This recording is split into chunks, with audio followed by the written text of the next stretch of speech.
What are you doing differently than a year ago? On the radio. Would you like to talk? Oh, on the radio, I see, okay.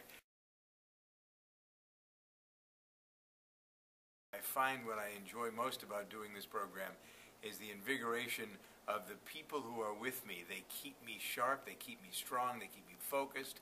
Not only the people who are on the air with me, the people who are listening, the people who pay attention, the people who are using Facebook and some of the other Instagram things, the feed that we get. Not necessarily feedback, but feed. Optimal information that comes out of what other people are thinking, saying, and doing gets put on the air. And that's kind of cool. It's fun.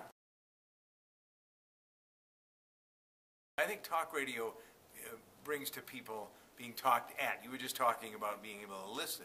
There are 2 of these, 1 of these. So you use this twice as much.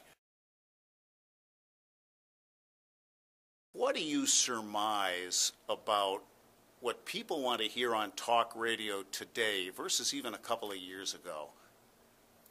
What do they want to hear today? I think they've always wanted to hear the same thing. They want to know what's going on. They want to have some fun. They want to know that it's safe, especially in the morning. Everything's okay, or at least it's going to be okay, or you're going to work the hardest you can to try to make it okay. You are conspicuous in that you're on a lot of talk radio stations, but you're not all about politics. How do you gauge what people are interested in? I think that I gauge it by what I'm interested in. If I'm bored, they're going to be bored. If I'm interested, I think most of the people who are listening will be interested because I have a fast take on a lot of stuff. I'm not a good sitting target. I'm a moving target. So what you do is you find something that applies or that we can get 3 or 4 minutes out of maybe max with the 3 or 4 people that are on the air with me. And I might only do that a couple of times an hour, and then I quickly move to other things that may be material that isn't going to be heard anywhere else.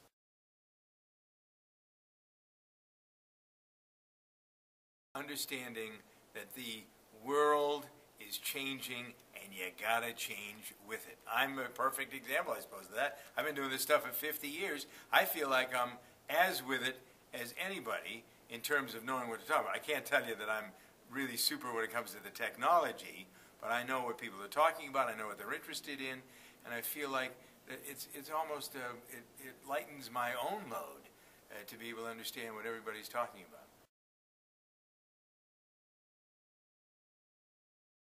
The stations that you're on that impress you ask you to do what?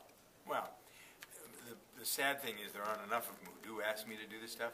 We can say over and over again, I'll do your liners, I'll do spots for you, I'll do anything that you want me to do, and you'll get it back in 24 hours. But there are very few who either believe it or who think they have the time or who pay attention. Remember, there are a lot of throwaway AM stations in this country that put programs on just to occupy the airspace that's there. They sell with the FMs. Okay, I got 5 stations. One of them is an AM station that I do talk. The other 5 are all various formats that have music. So I sell the music stations and I bonus on the AM station. So they don't come to me and ask me to do the spots because they're using the announcers from the other stations to do spots. When I hear dead air, it drives me nuts. When I hear stuff that shouldn't be, it's out of sync because the computer hasn't been timed properly. That's just bad, and it's not necessary.